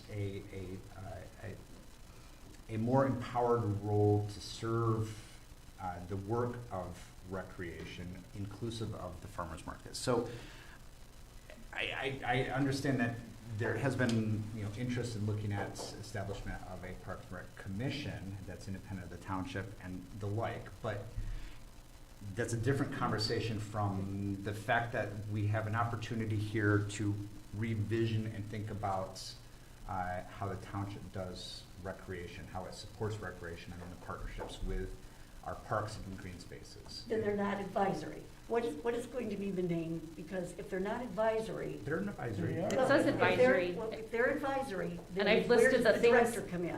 At the bottom, that, No, I'm just asking the reality of where it plays out, because originally, that was a problem. So are we gonna have the same problem or not? And we're not gonna have that problem because, These are good questions. And I think we need to be that's mindful just of history. No, they're good questions, and we need to be mindful of that. I think I personally, as a board member, would hope that the relationship between the advisory committee and the staff behind it, not just the We'd understand. the recreation coordinator, but also the DPW director, will have a strong relationship, and they can build and I think part of this is they'll build their own bylaws, right?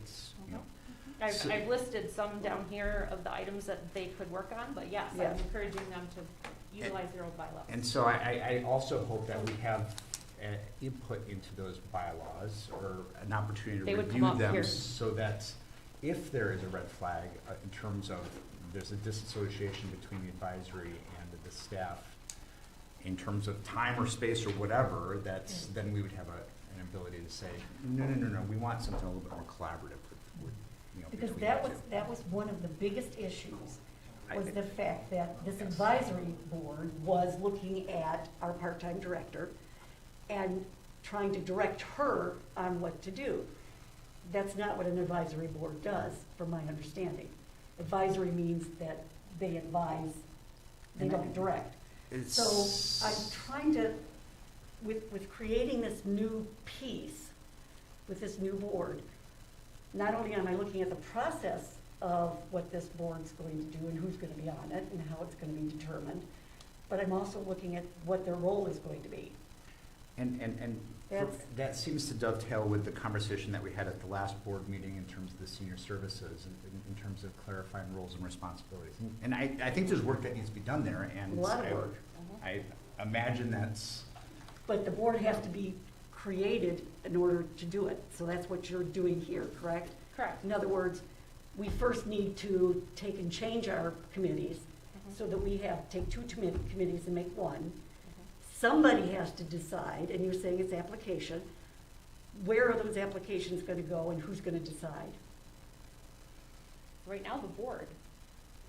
So the applications come here, and we all look at these applications and we determine who the three from each committee is going to be and what trustee is going to be. Am I understanding that correctly? Okay. not it. Well, you hear that? I have to work through it. Can I weigh in on this? Please, trustee Lindsay, feel free. I support this direction. And there's gonna be some growing pains because it's new, Oh, no question. but I think it's gonna be a very positive change for the community and the people that are involved. So I support the change. And I'm still on the fence with the change, because I'm not sure, I just don't know. From the history that I've had, I'm not sure, I don't know what direction this is going in. That's what I'm a little concerned with. So, is there any more discussion? The only thing I'll discuss is I had an opportunity to meet our new recreation coordinator this morning. Yes, so did I. I was Very had a meeting impressive. with her. Yep. I am very impressed, and I'm Yep. very excited about her joining of our township. She brings a rich family history. Yes, she does. And perspective, and serious sets of relationships, and she's wicked smart, so. I Notice that.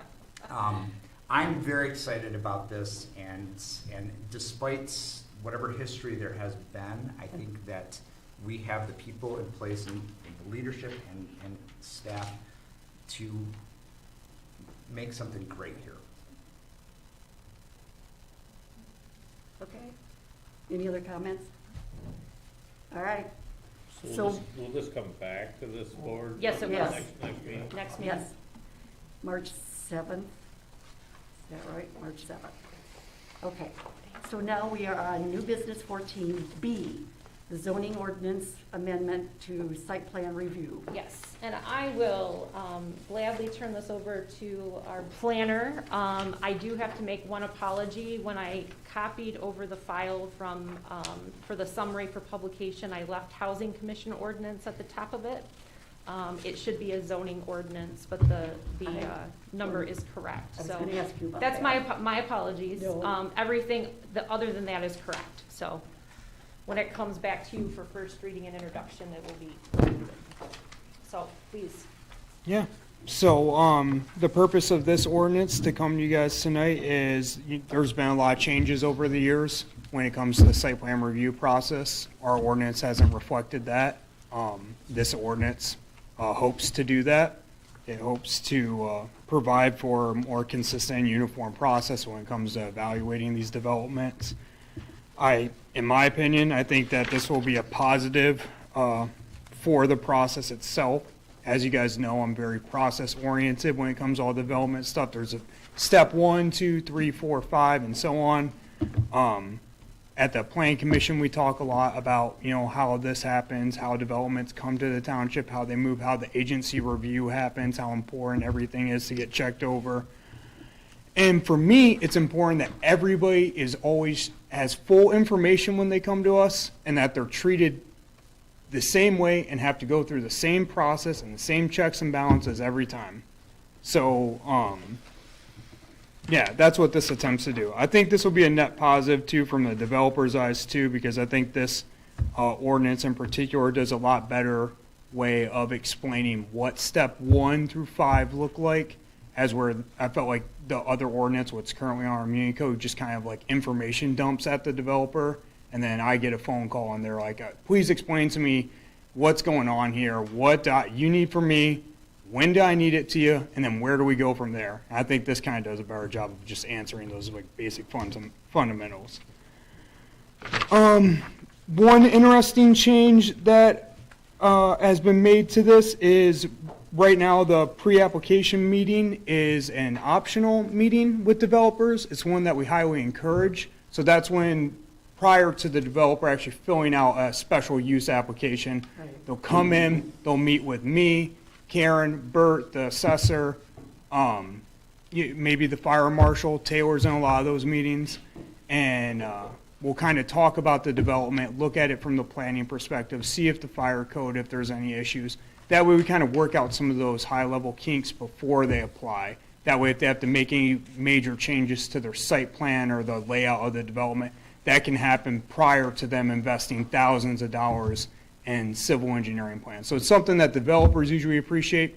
However, not all developers appreciate it. And sometimes developers will come flying in the front door and they'll want everyone that would be at that meeting right then and there.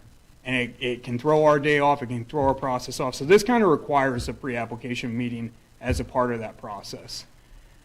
That's a may, not a shall? It'll be required. And Okay. and I think that's more typical of what we've seen in other communities in the greater Lansing area and just Yes. communities in general in the Michigan, or every municipality I've dealt with, I guess, Yep. has always required a pre-application meeting. One interesting thing that I noticed at Bath Township is, as I said before, there's a lot of players in the room at these meetings, and you guys do it completely for free. It's zero charge to the developer. I think there can be some merit in that. However, I also think that, the taxpayers are paying a lot of money basically to subsidize that meeting, and it would be nice, in my view, I guess, and I think the industry agrees because every municipality around us that requires this meeting charges a dollar amount for that. So, I brought the recommendation to the Planning Commission for $50. They recommended that they also thought that was a good dollar amount. I know that DeWitt charges a certain amount, I think it's around $200. They're a similar sized community to ourselves. I have been working with a developer kind of in my private capacity in Tyrone Township, and we just had a pre-app meeting there, which was required for that development. Their township has a population of 10,000 people, and their pre-application meeting costs $250. So $50 is definitely still on the very low end of what these meetings cost in the greater Lansing area. So, I also like the part of this ordinance, let's see what section we're in here. Under the application submittal, if you go to the very bottom of that, where it talks about multifamily housing, there's some special information that those types of developments would have to submit as part of that process. I think these really speak to a lot of the higher level questions that we get at the Planning Commission around those developments. I think it's good for the developers to kind of see this too, because it kind of gears them up for what kind of questions they're going to get asked at the preliminary meeting. And then from my perspective and the Planning Commission's perspective, they're kind of getting full information on the front end. So when they look at their packet, just like kind of Steve, you're talking about tonight, you like to see full information before you make a decision. The Planning Commission feels the same way. We got developers coming and doing, preliminary meetings with the Planning Commission, and we don't even have a rendering of what the development looks like. So this document tries to speak to that. It talks about material boards. That's something that Bath Township hasn't required in the past. That's something that most municipalities do require as part of their plan review process. Seeing, hey, what kind of siding is going to be on this building? What's this thing going to look like?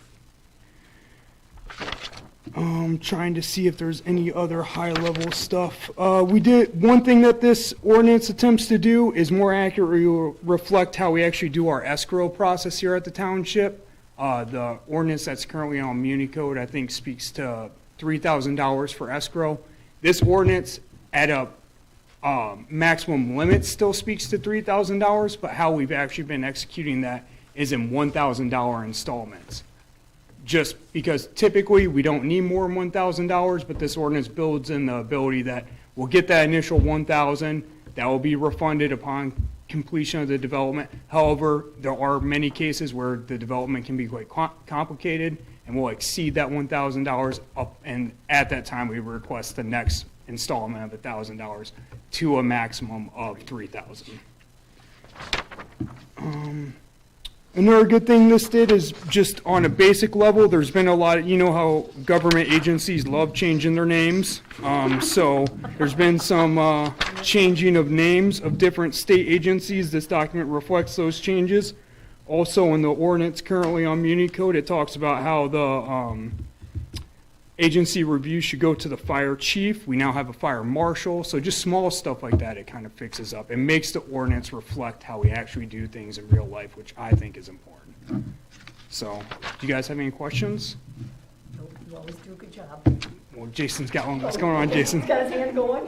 All right. This Trustee special Osmond, use go ahead. permits, in terms of the additional acre fee of $50, can you remind me, if someone, say a gentle person farmer with a 1,000-acre parcel wanted to acquire a special use permits to do something on a segment or as a portion of that property, is that additional acre fee specific to the special use permits, the use of it, or is it to the parcel size? It would only be to where they're submitting the development to take place. So if, let's say a farmer with, what'd you say, how many acres are we talking here? 300,000. I mean, it doesn't matter. Okay. Say 1,000. Yeah. Make it simple. So 1,000 acres. Make it So simple. let's say, dealing with this situation, once again, my private capacity in Tyrone Township. So this individual has an 80-acre farm, and they want to do a wedding venue, and that wedding venue is going to take 10 acres of that 80-acre farm. This is the 10. So it's just a 10. Okay. Yeah. Thank you. I appreciate that during your short time here that you have worked a lot to clean up our processes Yeah. and make us more organized. I appreciate that about you, and I think you work really hard, and it shows. So thank you. Yeah, It does show. I appreciate that. I have a question more for Karen than for, so just bear with me. You say housing commission ordinance. You didn't want a housing commission. No, it should say zoning So is that going to be ordinance amended? amendment. Or I is- will fix that before Okay. it comes back to you. Thank you. Yeah. Sorry about that. You don't get a question. Yeah, no, it's okay.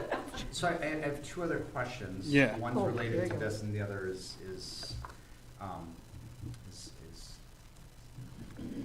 related to your organizational capacity. Okay. And it's literally just a question. So the first one is, if our neighboring municipalities have a pre-application fee of $250 for the site plan review, I'm in favor of making that $250. I think they're at 200, but Tyrone Township, Fine. less population than Bath, is at 250. And so, given the individuals or the entities that are going for site plan review, I mean, I don't see that as I think we're being too generous here with that site plan review. And if it's more money, they're gonna be more motivated to have that meeting, which is gonna simplify things down the road because of the clarity of the communication. And to that point too, I think the dollar amount helps so too, because we have a lot of developers, and Karen hears me talk about this to nauseam, I guess. But we have a lot of developers that will come to the township because the meeting is free, and they're just spitballing ideas. Yeah. And putting any kind of dollar amount, kind of, whenever you have to sign a check, you think a little bit harder about, before you sign that check. I mean, the only thing that I would think, unless we want to incentivize development here, removing those barriers, but that doesn't, I don't have that sense of that's what we're attempting. We're flush with development. There's no shortage of demand for development. I would suggest, if you're open to it, the first application fee is $100. I don't think I'd make it more than that, but. And now, where's that at? Just so I'm, In the fee schedule, the which fee is at the schedule. end of the packet that's what I- of that particular unit. that's section 20.08, correct? It has, It says fees? Marie, it has, letterhead at the top of it, and it says fee schedule. It's after. It's after the ordinance. The Yeah. whereases? They kind of, the two documents are talking to each other. The reason it's included is Your fee because, schedule, got it. yeah. So it's not in the same, okay. So the second question I have This is, is the we've one been that making belongs. quite a few changes So I thought this to was the separate. ordinances. Yeah. Municipcode is, which is our online repository, is, the last time it was updated was in 2018. Mhm. I know we've talked about that, updating that over the past few years. What concrete processes do we have in place to ensure that that's being updated? That's a good Will it be question. Updated within, So we're working on that. We have gathered all of the ordinances that have been passed since that time. We have them in electronic version. Unfortunately, there were a couple that were not signed while Kathy was ill. So we are getting that taken care of with prior Supervisor Phillips, because the actions were taken, they were just not completely signed. So then, once that is complete, we will send them to Municode to be updated. Once that is complete, as this board adopts an ordinance, it will be sent once it is passed. It will be in real time. good. Yeah. This will not occur again. There will We be worked very years- hard on getting that up to Yes. date. Yeah. Well, It'll be real time. So, yes, that's good to hear. Yes. I appreciate the update as someone who regularly goes in and tries Yeah, to remind it's myself. frustrating. Well, and Jason, I feel you too, because when I look at the ordinance, like, and especially with the marijuana stuff, you know, I'll have Municode open, all of the recently adopted open. I got like 5 different PDFs, and I'm trying to explain to somebody on the phone how they can navigate through it, and so I feel you. Yeah.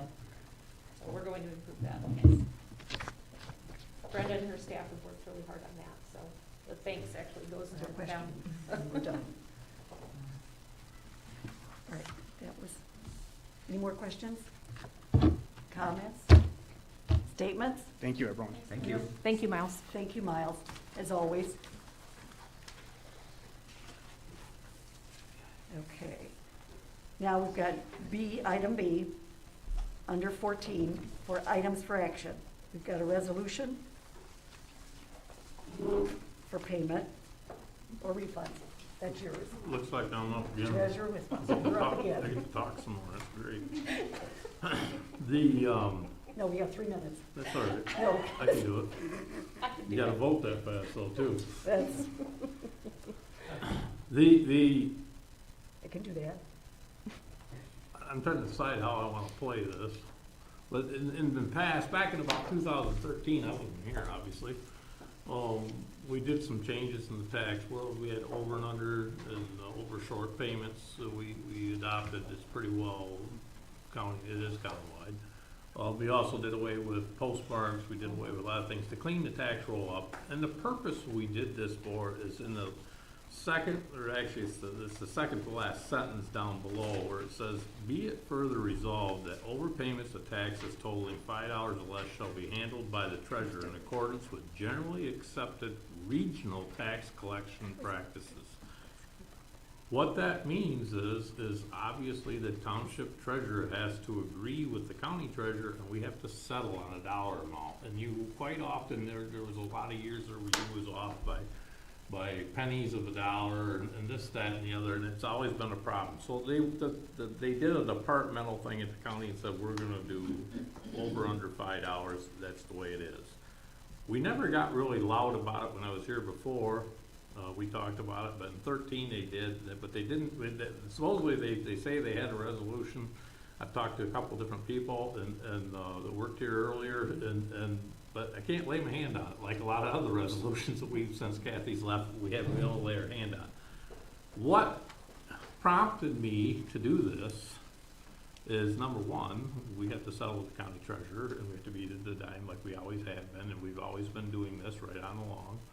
But here, about 2 weeks ago, I found myself alone in the building with Sam and Karen and Taylor, and we had people gone everywhere, and there's nothing like having your deputy be gone to find out about what you're doing around here. And I can look around and see some things, and it's not her fault, but she was doing it inappropriately, and she was taking money out of the petty cash fund, and she was making up the few cents here and there, once in a while. And then you could get to the end of the month where it could be $14, $15 a month. And that comes out of the general fund. That's illegal. That's not right. And so I said, wait a minute here, why are we doing this, and why is this way? So what my thing is about passing a resolution, the county treasurer will tell you that you don't have to worry about it because I'm bonded.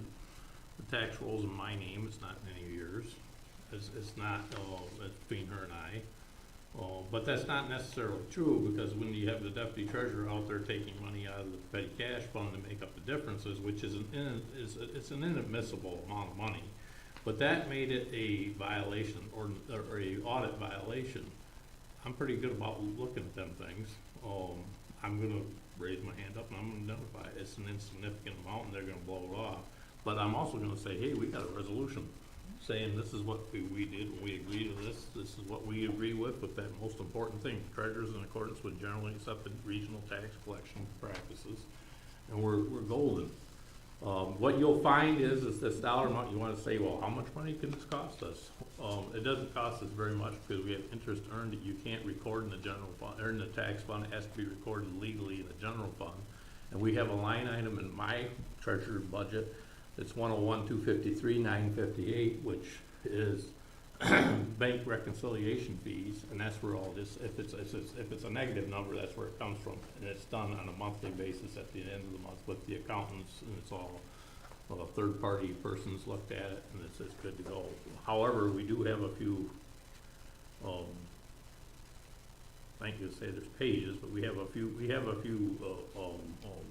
expenditures that took place from September to December 1st that the deputy treasurer did on her own. Rather than ask the question, she did it the way she thought it ought to be done, and it's not the way it's supposed to be done, and we corrected that. And that they got taken care of. So this is what this is about. This needs to be approved. I'm asking for it to be approved tonight, and I think that protects the township as well as makes it certified what we're doing here. Any questions, I'd be glad to answer them. Nope, doesn't seem to be. So is there a motion? I'll make a motion to approve the resolution to address the collection of payments or refunds on taxes over or under $5 as presented. Support. Jason. No, you go ahead. All right, I'll second it. With that being said, before you vote, can I make another comment? Sure. That's what discussion. With that being said, ironically, I've always been pretty quiet about this because I felt that this was it's not a big thing, but as long as it's done correctly, it's not anything at all. It wasn't done correctly earlier this year. But in Victor Township, and I'm not picking on Victor Township, but I'm going to mention this. Victor Township had passed this here about a year ago, well, then before the last supervisor left. And he was infuriated by this. And the very next tax season, he had several parcels of property. He shorted off his tax parcels by $5. Eventually, he wrote the checks for $5 less. That's not my intent here, and I hope that no board member here does that, because that's not what this is for. I understand his thought, and God bless him, I think the world of him as a supervisor and a person and a farmer, but that's not necessarily what this is about. And Now that you said it, everybody will do it. well, they might. It's just They might, but you know the biggest culprits are mortgage companies. And that's yeah. where it is, and they'll be off a few pennies here and there and everywhere. Yep. You know how much Or money more. it costs to try to chase down, 5 cents, to make it right? Yep. I mean, you can't even pay for the stamp. But so the county, I believe the county policy is correct, and that is our regional tax collection person, and that's why we're having this done. Steve, I will be paying my taxes $5.01 over what's due, so that you have to write a check. Remember that. That's where I'm going with this. We can use this, we can use that, we'll work with you on it. See if You get a take check payments back. on that, or? penny a year, that'll work. This is one of the fun things you get to do up here in this table right here. All right, I think we have, Are you ready? okay, Mr. Almarigi? Yes. Mr. Benzi? Yes. Mr. Wisswasser? Yes. Ms. Howe? yes. Ms. Butler Challenger, yes. Oops. Now you got me thinking about my check when I write it out. Well, I watch yours. Like, Yeah, I know you do, so I don't worry about it. All right, now we're in new business, items for action, small letter B, the 2022 road improvement agreement. So you're sitting there all that time, John. So now you get a road agreement with Clinton County. So, During our discussions with, in the budget cycle, I know there was a great deal of discussion about projects and the amount that we allocate. And I hope what was obvious to you all is that each year there is a maintenance schedule, which you have in front of you here, of certain things that need to be done. And that's chloride, and then we have usually some mowing that happens. And so these are just general things. What you have in front of you today is the chloride schedule. Okay. Yep, for our dirt roads. And this requires the board to pass it and then sign, the supervisor, clerk, and treasurer to sign it. And then I forward it on up to the Clinton County Road Commission. I have a quick question. Does this $53,578.50, does that come out of our road allowance? No, this That- does not have any okay. cost share. So With the this is maintenance. out of our, well, I know it's maintenance, but that doesn't affect the money that we give to our roads. This comes out of where? It comes out of DPW budget Okay. road line item.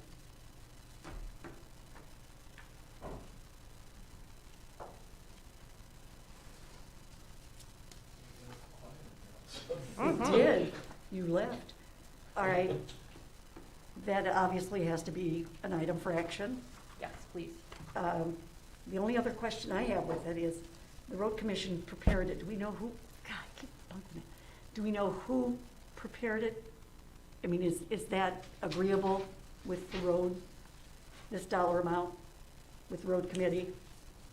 Okay, that's, okay, This is something we normally do every year.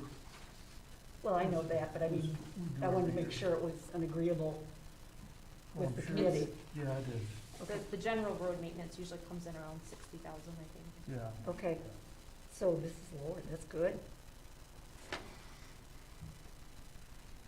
I'll make a motion to approve the agreement with the Clinton County Road Commission. Second? I think that was a second. Okay. Sorry, Jason. I didn't know. I was gonna say, wait a minute. I'm hungry. I'd like to Yep, roll call. Mr. Benzi? Yes. Mr. Wisswasser? Yes. Ms. Howe? Yes. Ms. Butler Challenger, yes. Mr. Almarigi? Yes. Thank you. All right, we are on 15, which is superintendent's report, and apparently there's a hiring report. Yes, so as trustee Almarigi mentioned, Becca Slocum started today. She is our new recreation coordinator, and it was a pleasure to have her in the office. She went through her orientation today and filled out paperwork and actually began reading a lot of the material that was left behind by the previous recreation coordinator. And said she learned a great deal and complimented her and said she was very detail-oriented. And so I thought that was gracious of her and speaks to Becky Goodwin's, how she was organized and kept records. So I appreciated that today. Becca's family is here in the area. She's Bath born and raised, went to high school here, and is a descendant of the Bath school bombing. I believe her grandfather, her great-grandfather, was in that tragedy and is related to the S-Truth. So she has a rich family history here in the area, and I think she'll make a great addition to the team. Long before that school disaster. Yes, yes. Roger Dunham has joined us as a full-time DPW employee. Roger's also born and raised here in Bath, and is the husband of our deputy clerk, and has already made significant contributions to snow plowing, which he was very excited to do. So we are back up to capacity in DPW, which pleases me, as we have a retirement of Kirk Baird coming up here on March 1st. He is going to be leaving us and going on to do more fun things, I hope, for him, and looking forward to his retirement. Also starting to, actually yesterday, is Police Officer Colin Reneker, who joined us from Clinton County. So he is already familiar here with the county operations, and should not take him long to get on board with our operations here in Bath Township. A fun note and a personal note for me, he and his twin brother actually helped coach my son in football over in DeWitt. I believe their older brother is a coach over there as well, and so I was very familiar with the family prior to him joining us. So 3 fantastic hires. Unfortunately, we will be looking for a new senior services programs and services, senior programs and services coordinator. That's a mouthful. Yes, Brittany Matsumoto has obtained a position in social work and will be leaving us at the beginning of March. So we will be posting and hiring for that position. Unfortunately, I say that because she was a fantastic young woman to have on staff, and I'm sad that we'll be losing her. So my hope is that we'll be able to find somebody to replace her that is as energetic and as caring about the seniors as Brittany was. So our staff, because we have so many staff that are new and so many staff that are nearing retirement, we're going to have a municipal employee retirement system education seminar this week, which is MERS, our retirement system, for all of our employees who, like I said, are new and or getting ready to retire. There's a lot to go through to get to that process. So we thought it was time to have some education on that. And not to take any excitement away from Jason, because I'm sure he mentioned it, but I'm sure he'll cover more. The Safe Routes to School grant will be submitted. No excitement. No excitement. Talk to me tomorrow night. Will be submitted tomorrow, and Taylor and I will be assisting in reviewing and editing the material that's going to be submitted. So we have a very, very small part of what a tremendous group of people have done and put together. So we're happy to help you, and it's been a tremendous ride, to say the least, to get where we're getting tomorrow. So we're very excited to be able to help in that endeavor. Please. No, spelling is all I'm looking for. Oh, okay. For Colin's last name? Rennaker. Yep. I was close. I put She G. told me 2 L's, 2 N's, Yeah. and no C before the K. That's one way to remember it. His spouse's name, is it Haley? I don't remember what he is married, but I'm not sure. You might know her. Yeah. Yeah. All right, we are now at, is that, I'm sorry. Thank you very much. Okay. So we're going to go item 16, which is public statements 2. Well, you really put a wrench in it. Now I had to redo all my notes. Good, that's, Real quick. Excellent. Real quick, do trailer park residents in Bath Township pay a sewer bill? Sure. Okay, thank you. By the month, Yep, they yep, don't yep. pay it I don't want you for- cutting in my 3 minutes. Appears that someone snuck over and brush hogged the trailhead parking area. I flew over it yesterday with my drone and I went, what the, it's done. Yeah. So maybe you know something about that. My staff did that. Cool, thank you. And the big one that I had to rewrite everything is the Recreation Advisory Committee. DNR Trust Funds DNR Trust Fund grants. We all love grants. They require a 5-year Parks and Rec plan to be on file and approved by the Board of Trustees. Ours is over this year. And unless we have 16 acts of God Ain't no way in hell we're gonna get a DNR trust fund grant written by April 1, okay? We could all start tonight in writing it, but I don't think we'd still get it done. So who's gonna be responsible for that? We don't have a Parks and Rec board anymore. Bluntly, a Recreation Advisory Committee that combines farmers market, Parks and Rec, Zumba, Pilates, volleyball, I think it's a bad idea. You're going the wrong way. You need to compartmentalize it a little more. And keep in mind, a lot of these people are volunteers. They're not professionals, so they don't really know how to, compartmentalize certain areas of work and get things done. I've written the last two, so I think I can help them. You might, and I want to thank you, you do a great job, but I think you are Yeah. pretty much maxed out on what you can do too. So Well, I I think it's attainable, and it's actually on the list for, I don't want to run into your 3 minutes. No, but it's actually on- Hurry. It's on the list of. Okay. Because, the parks, and that's what my first love has always been, it's gonna go nothing but up. I mean, Wiswasser's gonna grow. Oh, I have a good idea for that too. But anyway, the Park Lake Trail is gonna grow. The non-motorized tri-county plan for us to connect to Clinton, to Chandler Crossing and all of that. That's a good goal to shoot for, but that all takes work, takes planning, and it takes expertise. And I think pushing all this together is just the wrong way to go. You're going to overwork those people, and I think the farmers market's going to grow.